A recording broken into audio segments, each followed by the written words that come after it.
everyone.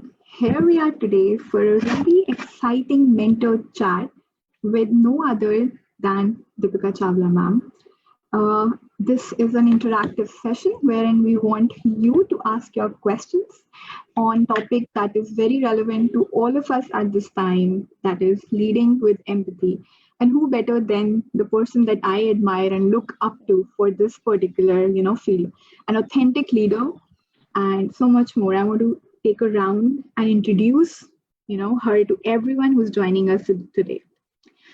No matter how many times you have met Deepika, her enthusiasm, positivity, and confidence and love for life is bound to engulf you.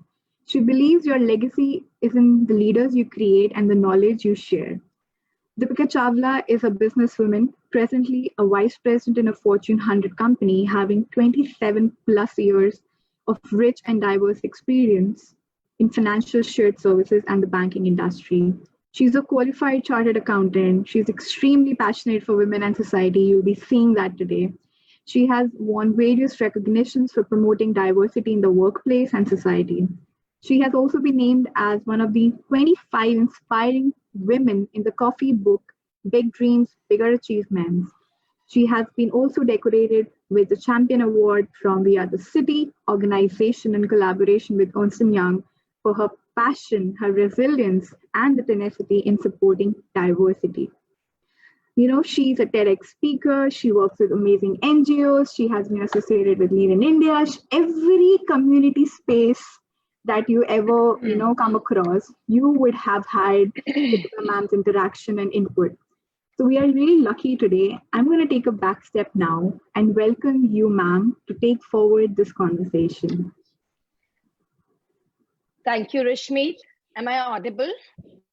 Very much. Please go ahead. Thank you. Thank you, Rishmeet, for your kind words. Really, this is really nothing compared to the amount of work which is happening in the Star in Me and the Lean in India.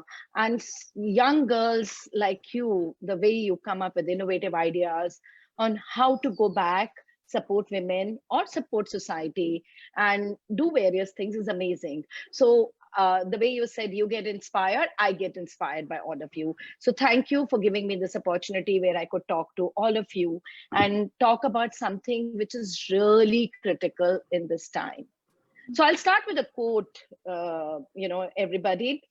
Everyone you meet is fighting a battle you know nothing about. Be kind always. And we've heard this a number of times. And really, empathy is so important, particularly vital during these pandemic times.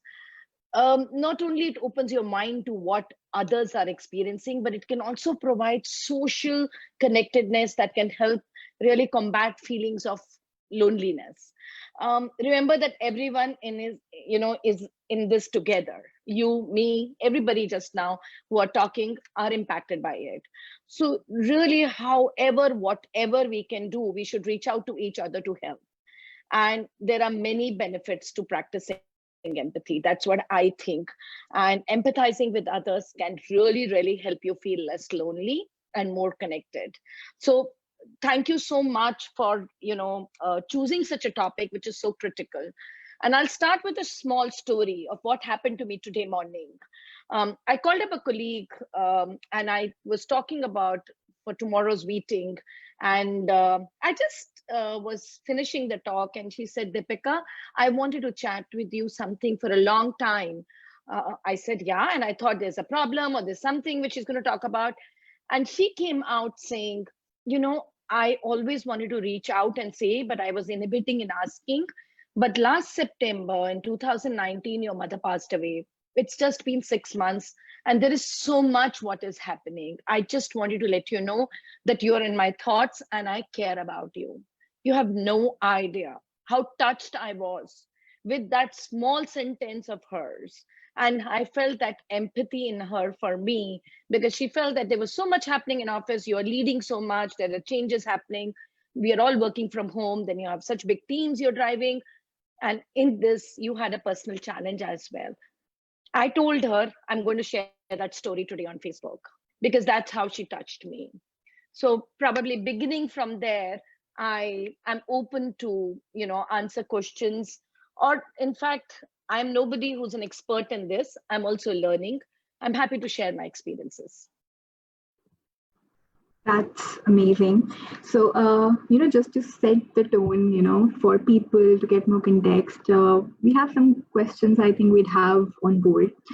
So, starting with, empathy and leadership. For some people, those are two mutually exclusive concepts. How do you blend them together? And there is no perfect timing than right now to talk about it. We'd love to hear that from you. Yeah, so really it is so very important, Rashmi and everybody on the Facebook. They are not two separate topics. And I can share a very small story with that. Um, Empathy is inbuilt in the person who you are, and we were not born empathetic probably because we are brought up, we are told how you have to be the best, how you have to learn, how you have to compete. You're taught all those, right? And you're told, oh, you got to come first, you got to do very well. And somewhere at times those empathetic moments are lost while trying to do all that. Now there was a moment in my life, let me take it back some 10 years back. I i came from a banking job earlier, and where there were targets, numbers, metrics, how many accounts, how many people, and you're so aggressive, you're always so deliverable, running with the numbers. So it was so very important for me to be like that. And as I grew in time, I realized that it was so very important. uh, you know I have to deliver, I have to be the best, I have to be the one who's winning, and that kind of a thing. I'm being very, very honest here. You might say, oh, I don't think you to be like that. And there was this time or a moment when my boss and my mentor tapped my shoulder some 10 years back and said, you know what, Deepika, take a pause. And I was like, of what? I mean, pause of what? And he said, you have to see and understand how is more important than what. And I was like, what is mattering, right? What is to be done? It's not about the how. And he said, no, what will happen irrespective, even if Deepika Chawla doesn't do it? How is going to be remembered forever? How you dealt with people, how you behaved with them, was there respect? Were you helping them? Were you supporting them? Were you listening to them? These are all leadership traits, but you don't acquaint them with empathy. So from that perspective, it is so very important that you have to understand how is equally important than, with what. So when you are delivering something, learn how you're dealing with people. So pause that, hold hands, talk to them. So I really feel they're intertwined. Leadership is not separate from empathy. And it's very important to learn empathy in case you have stopped. I won't say I'm there, I'm learning, I'm still learning.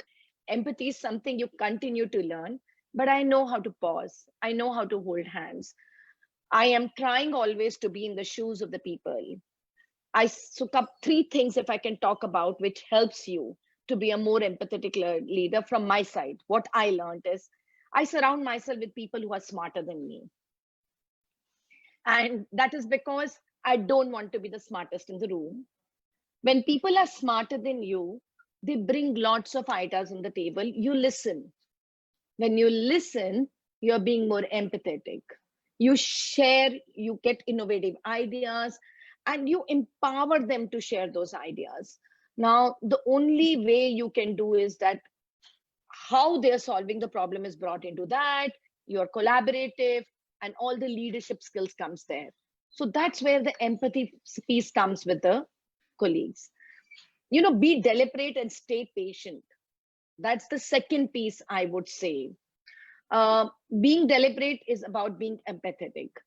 I don't think everyone is inherently empathetic by nature. So really check yourself. And sorry, Rashmeet, can you see me and hear me? Okay, great. I was dropping somewhere. So really what I was feeling was you have to be deliberate about being empathetic. You have to stop and you have to tell yourself, probably I wasn't empathetic there. And it requires time to get to know who people are. It requires patience to take yourself outside of who you are and what you are comfortable with, and ask for feedback. So second is be deliberate and stay patient. And the third is don't force it. Just keep learning. So at times you say, I can fake it. I'm empathetic. How are you? How was your day? But then the moment I step back, I don't know. It's really about when you're walking the floor and you're meeting people, you genuinely ask how your dad is, or you generally stop by to say what is wrong and what is good. And don't be too hard on yourself. I have messed up a number of times, so it's okay. You can make that mistake. And so I would say three things which I have done, which helps me, is I surround myself with smart people who are more intelligent than me, because I get to learn so much. And that helps me to empower people and learn. Second is be deliberate and stay patient. Really try it. Don't fake it, but just keep learning it. I think we all love how you put it because, I've been getting some responses. Sorry, Rashmi. Yeah. So that is the relevance of the context that you've set here in the conversation. Yeah. Sorry, I'm missing, Rashmi. It could be for the internet. So could you repeat what you said? I'm sorry. I'm just saying your context that you set is perfect. And we have a lot of follow-up questions on that. I would like to answer a question on behalf of the people, commenting. When we talk about traits of leadership in the traditional lingo, empathy is not considered in the top 10 traits, but leadership definition is actually changing now. What are your thoughts on this? And if you can share some examples of how you drive leadership with empathy. It's in context with what you have just talked about. We'd love to hear more on that. Yeah. So times have changed. And that's what I said. Probably even in the banking industry where I came from, where numbers mattered, my only focus used to be the customer at that time. And I was very empathetic with the customer, not with the colleague. I'm being very open. I've been through that. I was totally focused on that. So let me just say, I follow Simon Sinek in Finite Games. The leadership definition is definitely changing. There is a mix of, I'll ask you a small question while I explain this. So there are two kind of companies just now who are talking about. One kind of company is saying, I'm going to take care of my employees. I'm not going to lay off anybody. I'll probably cut my costs. I'll probably cut my bonus, but let me play a long shot game. While there are companies which are saying, I'm so sorry, I'm not able to pay you because I don't have the money. I have to save the money for my further business. You take care of yourself. You would know what you want to be and where you want to be. That's a leadership style. Are you playing an infinite game or are you playing a finite game? That also matters a lot. Are you, and I don't know if how many people follow Simon Sinek, but please do follow. He says there is a just cause as to why you are in the business. It cannot be just because of the numbers. And that's the definition of leadership changing. Why are you doing what you are doing? Is there a reason behind? And the biggest asset of the company, any company to do well, is the people who run that company, who do the work there. If you cannot take care of them, how would you succeed? Because the moment they fall down, they're scared about it, then what will happen? How will they feel? And I think one of the videos I heard, and so let me put it in my own example. I was going to share a Simon Sinek example, but let me share in my own example. Just imagine a place where I was 10 years back, where I said, let's do the job. I have to deliver this by 10th of February. Let's do it. Let's do tick, tick, tick, tick, tick, tick, tick. What did I do? I told them everything what to do. I told them the time. I didn't stop by to listen to them. And I'm delivering. I was awesome. So what was wrong there? Ask yourself, the millennial today, will they follow me? No, because I didn't ask their idea. I didn't include them in the planning. I didn't even listen to them. I didn't ask them if the time is okay. I just went and did the job. Today, if I go back and do that, it will not happen. So empathy is also because the generational change, which is changing, and the millennial wants to contribute. Generation says, I have brains, can I do it? And the second, they also want is why am I doing this? Don't you yourself, why am I doing this? Is it important? Where am I contributing? So those are two different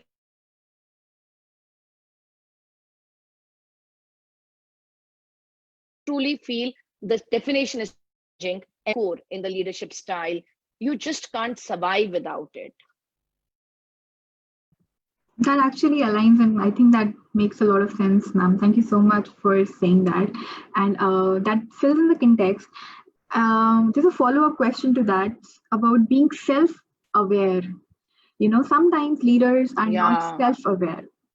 How do you deal with it? Where do you start? And, some context on that. So being self-aware is a big task in itself, Rashmi, and we should try keep learning it. You never reach nirvana in this, and mm, I mean, even in personal life, whether leadership or personal life, it takes somebody to tap your shoulder. So you should have the courage to pause and listen to that.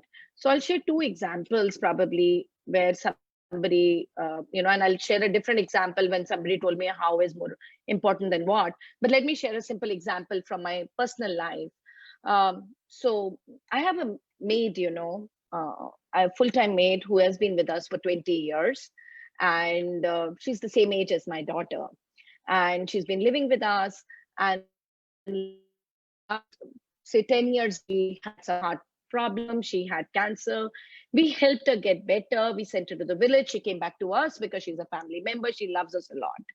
And the children stepped out, and in the last 5 to 6 years, um, my son is in Bangalore, my daughter is in Ashoka.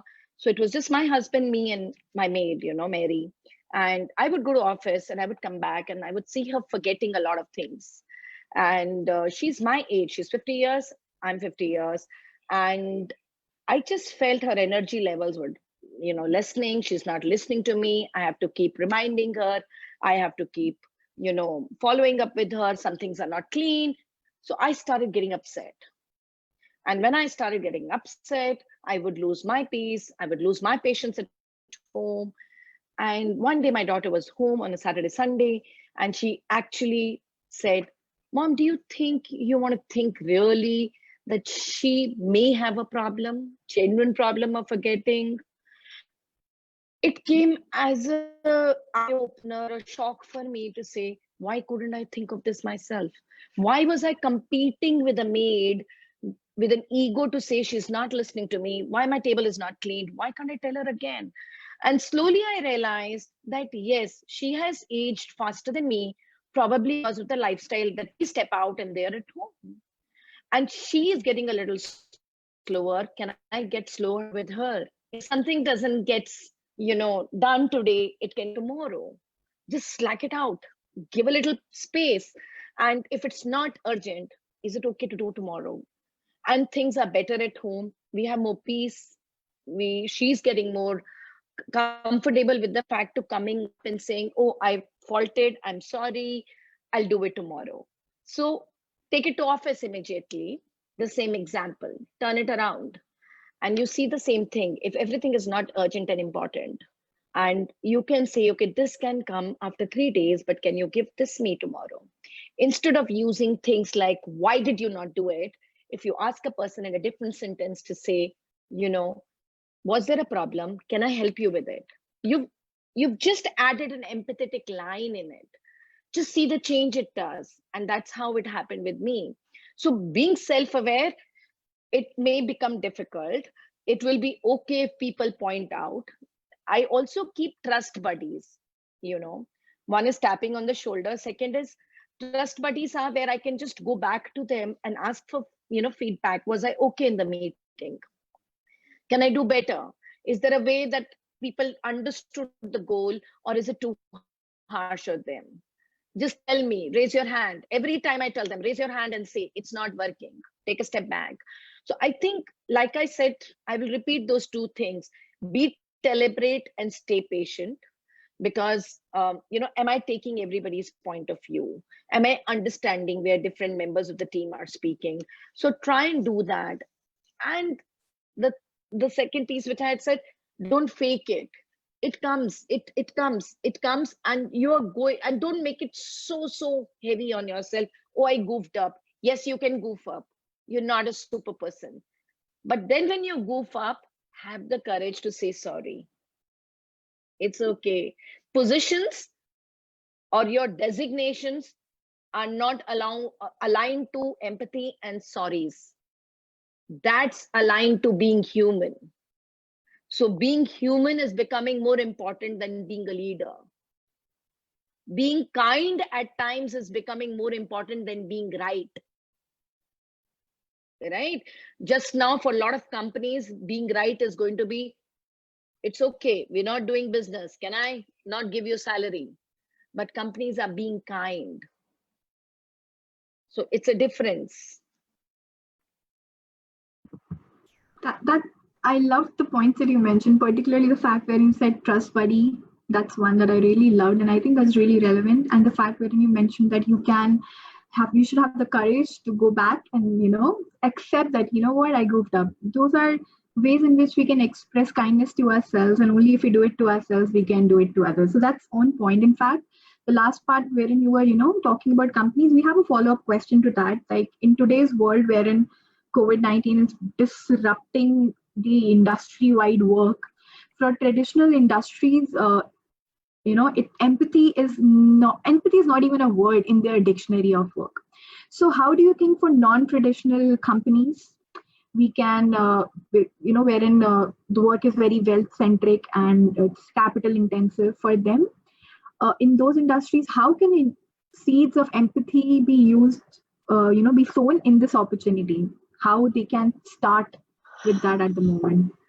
I think we see that problem more in India because we have different kinds of companies and industries. And I have not worked in that kind of industry so much.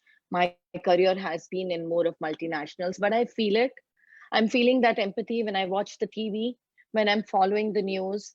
And I feel very sad about the fact that when the small entrepreneurs or medium enterprises are coming on television and saying there are loans available, but I don't even know how they're going to reach us. If you follow the television, it is showing that the government is coming with a lot of schemes. I feel here a lot of work will be required in India.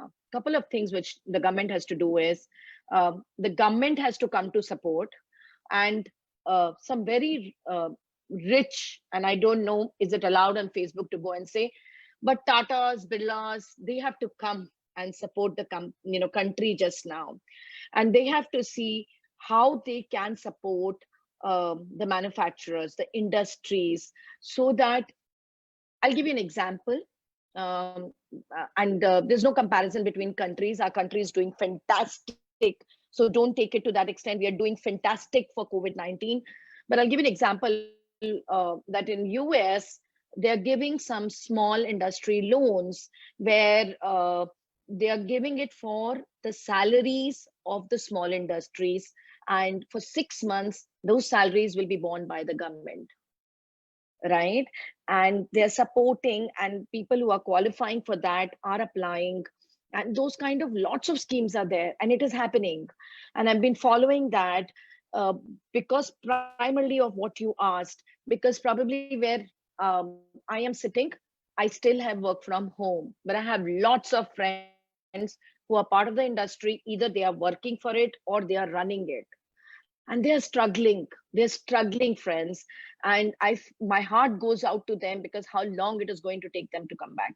So I really feel the way Ratan Tata just recently put it on the newspaper saying, the way we have constructed Mumbai is not the right architect, where we've created slum areas on the one side and big buildings on the other side. How do you keep COVID out of the slum areas? And it's a weird situation where however rich you are, if the slum gets it, you will get it.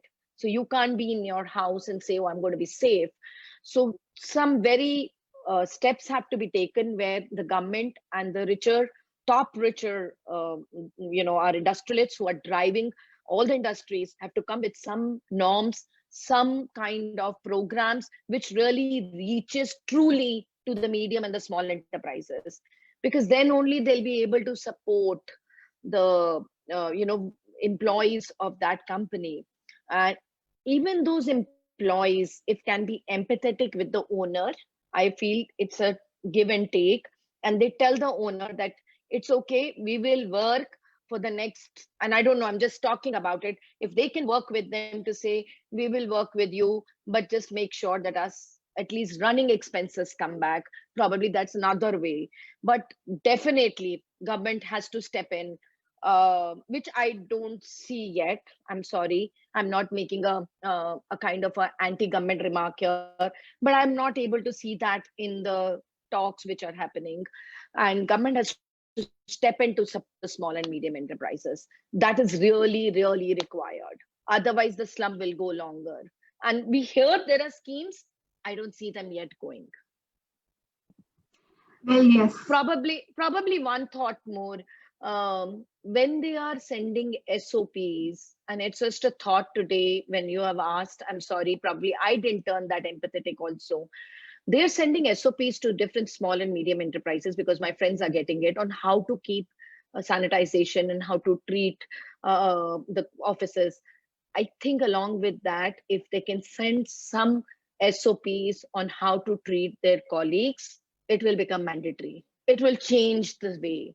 Probably if they say, you will be responsible for your colleague, please take his, or make sure you pay the salaries, and those kind of SOPs, if are reaching them, it will be helpful, because they are only getting SOPs for sanitization and taking care of customers. I think that should include the colleagues part also.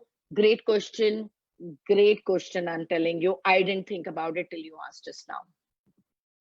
Thank you so much for answering that. We are bombarded with questions here, and I think there are a lot of follow-ups and new context that people need to bring in.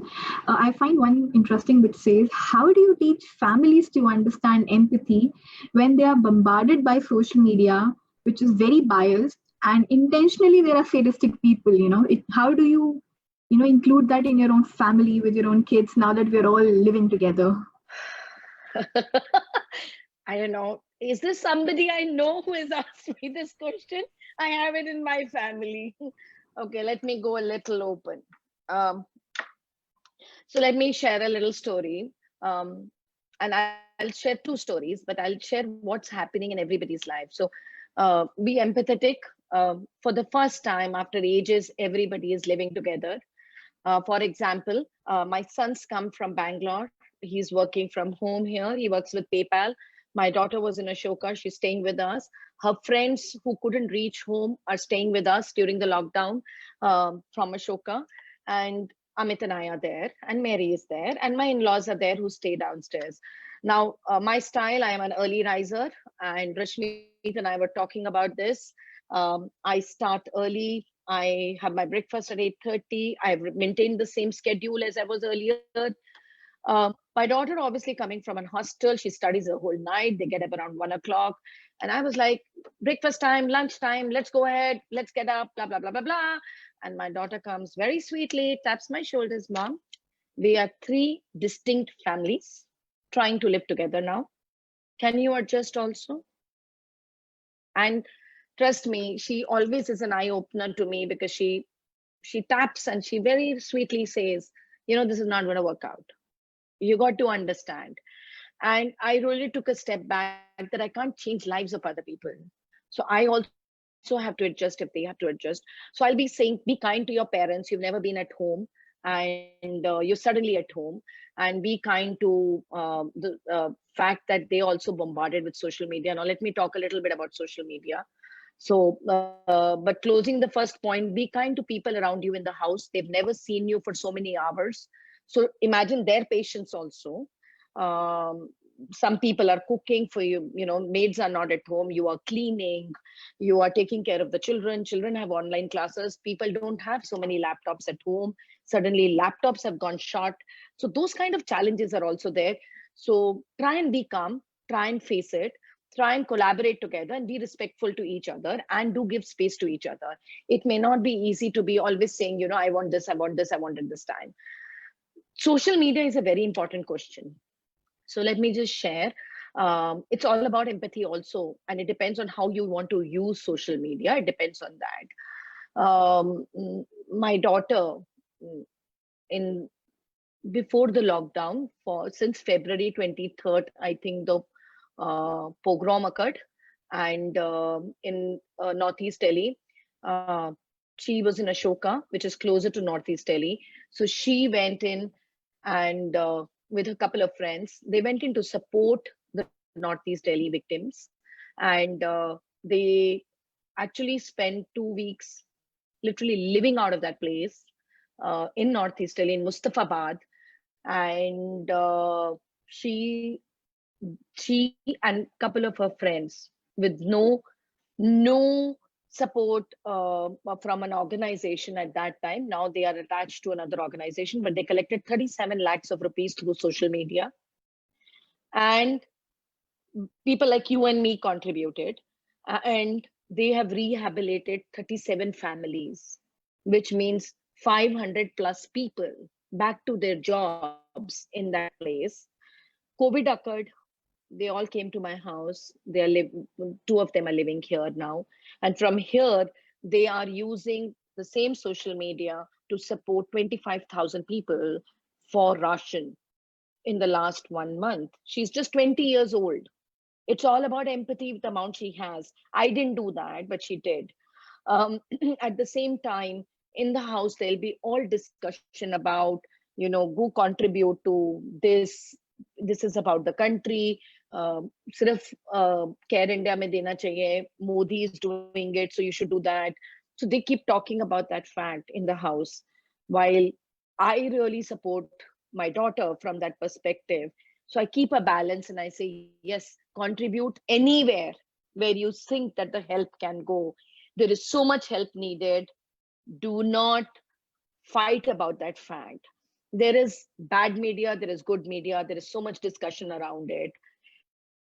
I can just request the people who are here on the Facebook just now with us on this session. If you're attending a session on empathy, you took out time, then you have put your first step forward to understand that keep a balance on your social media. You be empathetic to people in the house to say, I hear you, you have an opinion, I'm fine with it. I may not agree, it's okay to disagree, but I don't have to prove a point. I may be wrong in long run. Just now, this is what is working for me, and I want to do that. It will work. I'm telling you, try doing that. Be patient. I'm telling you, be patient. You got to be really patient. You got to smile. You got to slack your, say, it's okay. It's not working out for me. I don't want to do this today. I will do tomorrow. All this is going to support the family, people in the house. But I just talked about how social media can be used for the positive, which Drishti did, and how social media can create fights in the house. Go contribute here, go contribute there. Why are you sitting there where it is so risky? You shouldn't be. It happened in our house. You think my in-laws were happy with what she was saying? They were scared. They were really scared. And Rashmi, I didn't sleep a couple of nights when I would call up and she was staying with a Muslim family. They supported her food, staying, everything, because they were supporting her friend and she. And I suddenly realized she's doing much bigger. I should be proud of than stopping her.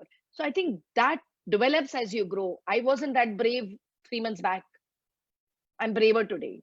So I think, again, practice, practice, practice. I have to say this, that you and your daughter, like mother, like daughter, and people are saying that the daughter is amazing and she's really mature for her age to be doing this.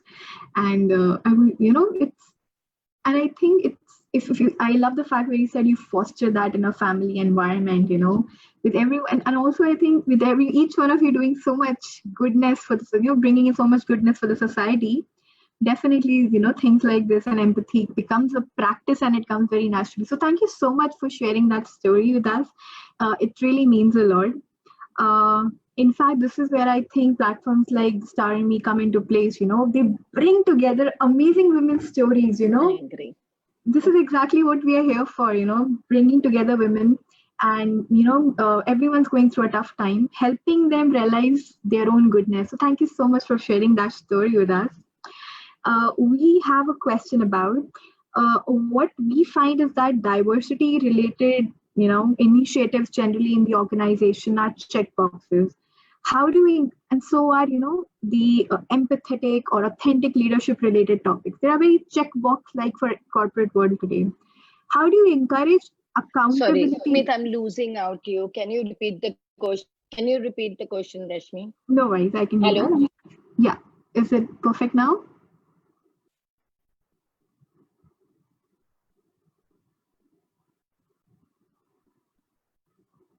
Sorry. No worries, Can that's fine. you hear me? Absolutely, I can hear you. I It was can a hear panic button. I called my husband. Amit, I need help. you. Can See, you hear me? absolutely, we can hear Rashmi? you. You are there. You are there. I can Sorry. hear you. Okay. No worries. Okay.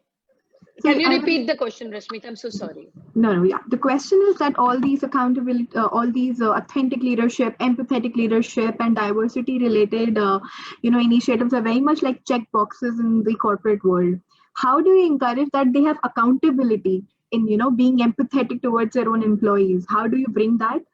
And just in addition to that question that has been added, especially in the context of MNCs, how difficult it is to drive this accountability throughout the workplace, and what are some concrete steps we can take as leaders and as employees of the organization to proceed with that? So, which one do you want me to talk about? Diversity, and there were two more things you said. Sorry, Rashmi. Uh, Diversity. Diversity, empathy, empathetic leadership, authentic leadership. So, in context of empathy, since this topic revolves around that, how do we ensure and drive that in the organization? Yeah, and so first of all, um, you're right. You know, it could be a checkbox. It could be that um, people just do because you have to meet numbers. And I again talk about the fact: is it a finite game or is it an infinite game? If you are just checking numbers, you're playing a finite game.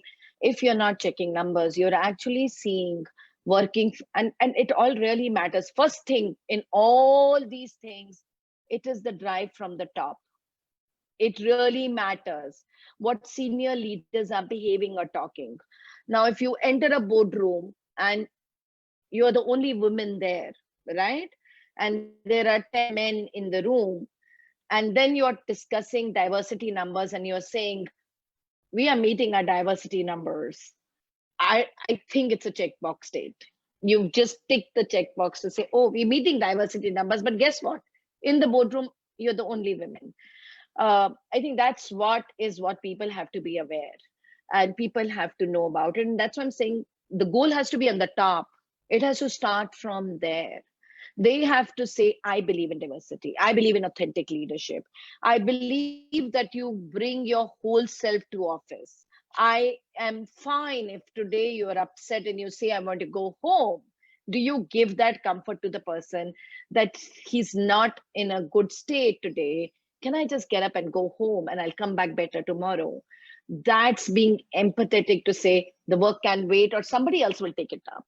What are those steps you do to make sure that it is real? So first is that it has to start from the top. It has to start because these kind of messages come very clearly. So the message has to be that I believe in diversity. If you look at lots of companies who are changing their leadership, where women are being brought in on the senior positions, where the target is not to bring women in the lower only, but the top level, you can see they totally mean how to support diversity. If those women come on the board or come on the senior positions and start talking about leadership, because with women empathy comes a lot. That's a trait which, I'm sorry, shouldn't be gender biased here, but it is generally a higher trait. EQ levels, they say, so research has proved that it's higher on them. You will bring empathy with you to say in your style of work. Today's leaders are talking about being real in office. So second is being real. Now, with such kind of leadership coming in, if the second thing which the HR can do is when they start picking up CVs without names, and they call them for interview, and the person should not know. So that means you're giving, first step has happened. You've given an equal opportunity to come in. So first step has taken place. It's not biased, it's on the skill. So you don't have to increase the numbers. You have to be right also. So you have to be right. That equal opportunity has been given. Before rejecting, if you can give a reason why if 4 women and 4 men were there, and you didn't take the 4 women, if that control is there to see, why didn't you take? HR puts that, you would address that. So that's more to do with diversity, how those things can happen. These are not check boxes, because then you're really driving the message. You are telling them. You should continuously talk about this topic openly in your companies. You should be, proud about the fact, I support diversity. If I'm working, I feel very proud that I support diversity, not because I'm biased to diversity, but I support pride also, because I support diversity of gender, I support diversity in thoughts, I support diversity in ideas, because that's what makes things complete. Being empathetic is your policies also, right? And do you, I mean, I know of companies, they don't have, when you lose parents or lose a core member, they don't even have a policy of bereavement. I mean, I wouldn't understand that. We have a pregnancy policy, maternity policy. You would have other policies, but you don't have a bereavement policy. I mean, you have to think how many chitti I can take. Give me a break. So these are things which are not check boxes. They are truly, I don't have to ask for permission. Somebody's died. It comes automatically, right? There are some things which come automatically. The way, if then if you are only being rated for your goals and not being rated for your leadership, is clearly a checkbox. But if you are rated for both, then boy, I need to improve in these 2 elements. Can I work on this? And trust me, higher you go, it's the leadership which matters. Because you surround yourself with smart people. Remember, I said it works. Well, that is amazing.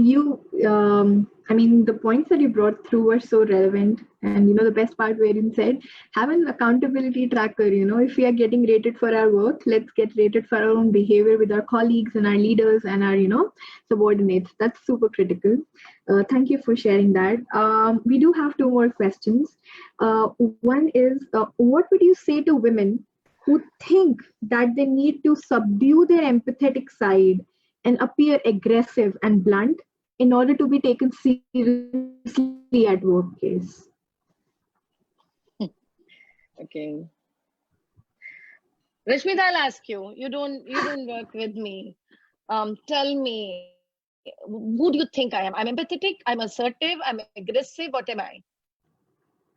I think you do the right thing, when I say the right thing, you are empathetic and authentic. These are the 2 things I've understood in many, many years of, our working together.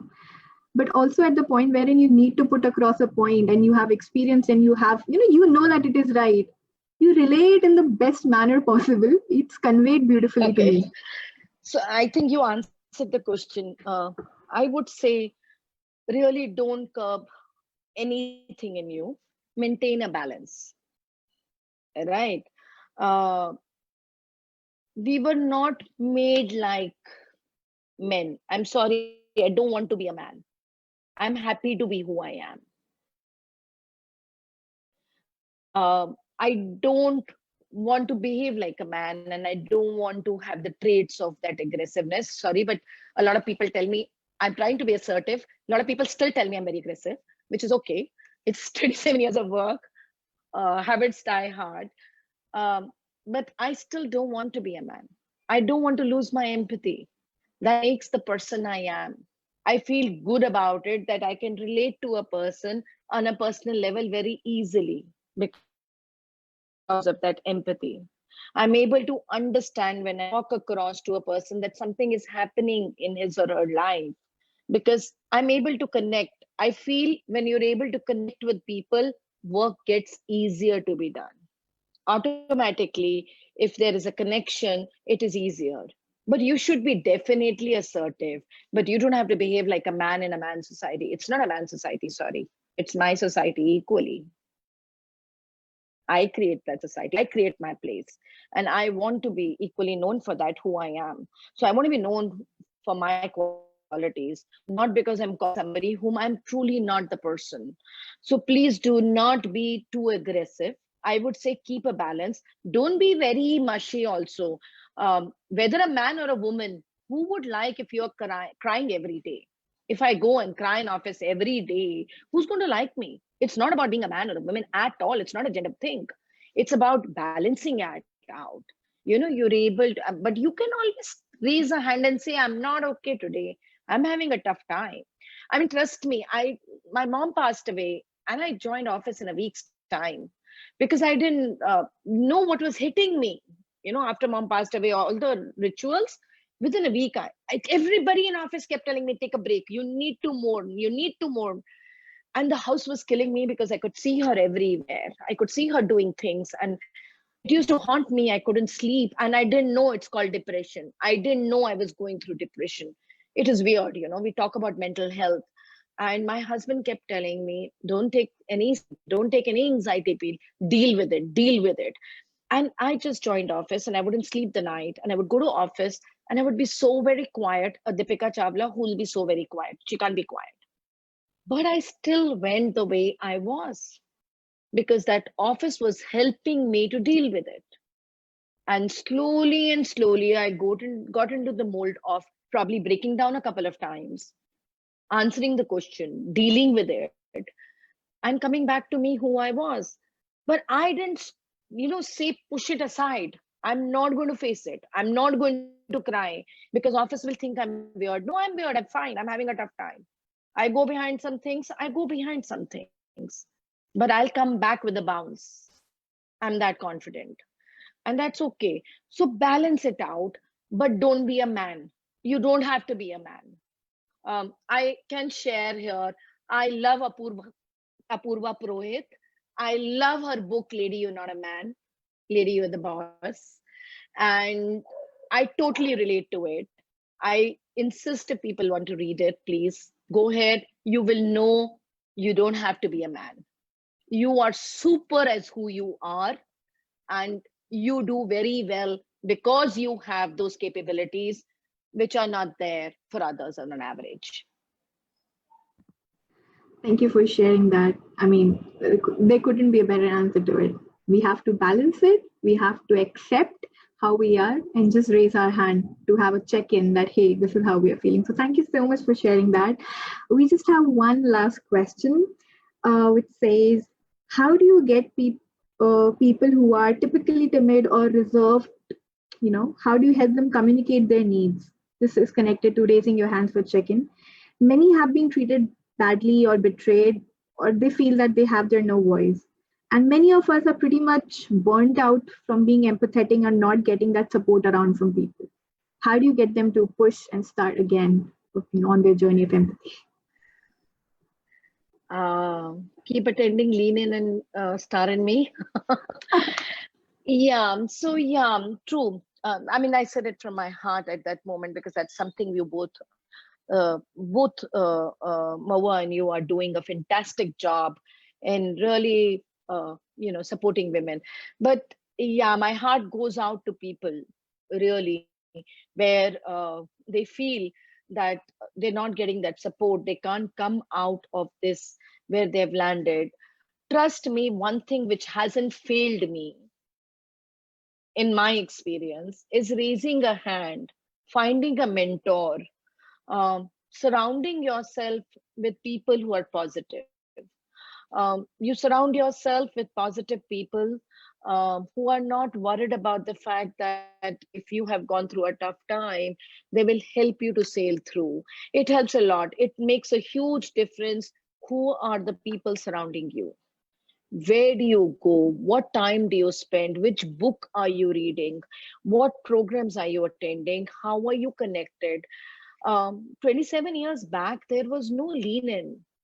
27 years back, I wouldn't go on a Facebook and ask, or attend some sessions like this. And there were times when there were tough times. There were huge tough times. I mean, forget going through empathy and issues and broken down. I've had times when I was harassed in a company, an earlier company, and I'm talking about 27 years back, and I raised a voice and nobody heard me. I mean, nobody heard me. And I came home and I raised a voice and I said, I can't handle this more. And I looked for a job, I changed. But before stepping out 27 years back, I'm telling you, before stepping out and changing my job, I went to the head of that company and I said, boy, you got to listen to me. This is what is happening. You take action. You may not take it today. In some years, it'll kill you. And I walked out. I spoke to the head, the MD, and I walked out because I didn't know, will anybody listen now? Where the courage was, I was so scared. So don't be afraid. It's okay. Have your say. You're not the one who should be bashing yourself. And that's why I keep saying, give yourself a break. You don't have to be perfect. You will go wrong. Things will go wrong.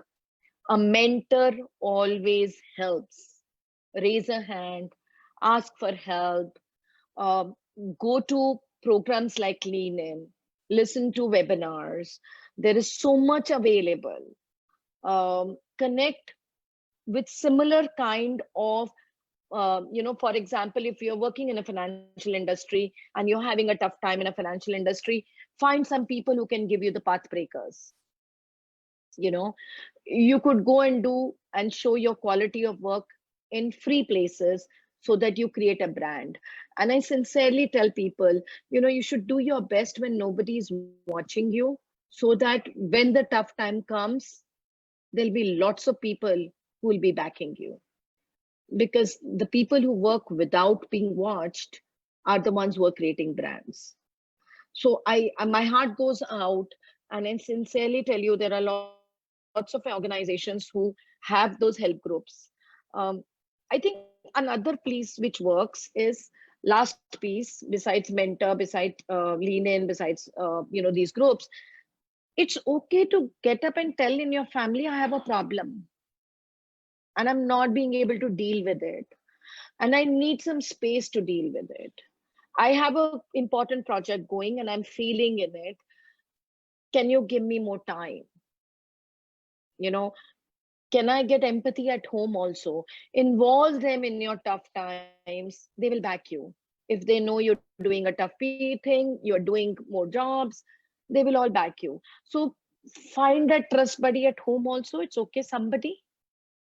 It will work out. You will feel more wanted. That is brilliant. In fact, you bring out what we are all here standing for. And I'd like to chip in and just say one thing that, for me, I've been associated with many communities myself, but Star and Me is at one place for all of our listeners. If you want to collaborate and connect with women, don't forget to log into the starandme.com. You will meet like-minded women, and women like us, we'll be here, and women mentors like Deepika ma'am. There's a mentorship program that you can even sign up for. So the first step is take that lead, be that person and take that lead. So that we have a lot in store for you. This group that you are a part of, the platform, everything, these are all, pool of resources. Yeah. So Deepika ma'am, to just end the conversation, we have one question that was added in the end, and it says, who is your favorite leader? Who's my favorite leader? Amongst all the famous leaders, who have made impact. Very tough question. There are so many people, and there are so many people. uh, so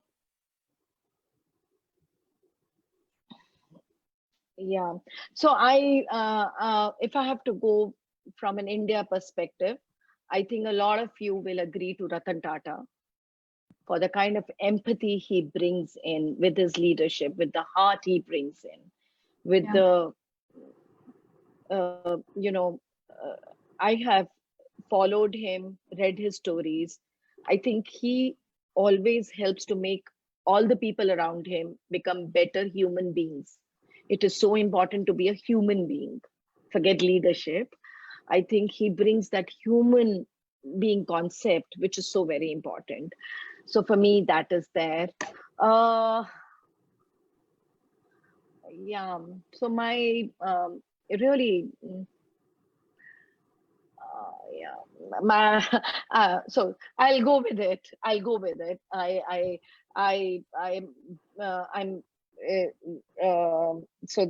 there's a lady, by the name of Linda Sukakis.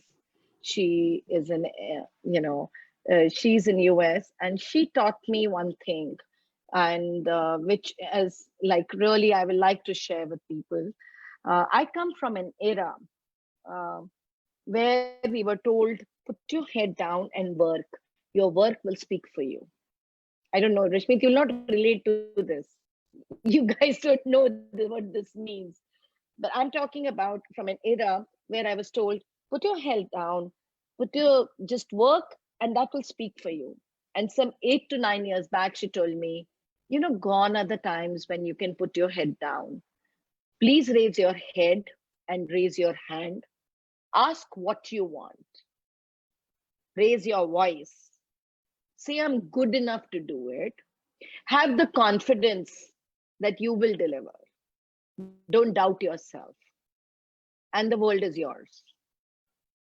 It just changed. It just changed the way I speak. It just changed the way I work. It just changed the way I look at my work, or even anything in life. Of raising a hand is saying, I want to be a mentor. Raising a hand and saying, yeah, Rashmi, I'm happy and excited I can do this with you. Raising a hand to Mawa and say, Star in Me is doing fantastic, but I feel I have a voice.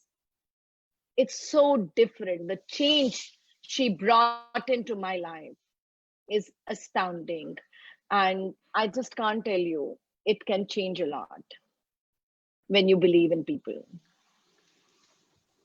We couldn't have put this, we could not have ended this on a better note, because these are all connecting concepts, and we love how you put it all together and present it to us on the table. So I really, really appreciate your time, your honesty, your authenticity that you put on the table. I've been a fan, and I am such an honored soul that I know you enough to, even if it's 1% of your amazing personality. So that really means a lot to each one of us over here. Thank you for your time, your commitment, and for being you. I really, really appreciate it. And I say that on behalf of the Star in Me community as well. Thank you for doing this for us. And we look forward to many, many conversations ahead with you. Thank you. Can I say one last thing, Rashmi? Yes. Yeah. There's one thing which I've been really trying with myself, and I know a lot of people do, but I really, really request, if it's possible, what I've been reading and listening and during this pandemic, I request you to, all of you people out there, please do a lot of deep breathing. It calms you down. It is helping your lungs. It'll help you when we go out and back to our jobs and back to our work and we're in open. It'll help our immunity. So I request all of you to do a lot of deep breathing every day, probably say twice a day. It's not that difficult, besides whatever you're doing, but please do that. Please be safe, take care of your families, love each other a lot. I follow, and I'm trying to do a lot of cooking as everybody's doing, but yeah, stay safe, and lots of love to all of you. Thank you. Thank you. We have the love flowing in our, comment sheet. Thank you so much, ma'am. We really appreciate your time, and couldn't have had like a better way to start the week. We have to start Monday with all these positive vibes. Thank you so much for your time. Looking forward to doing this more often. Bye. Thank you. Thank you. Bye-bye.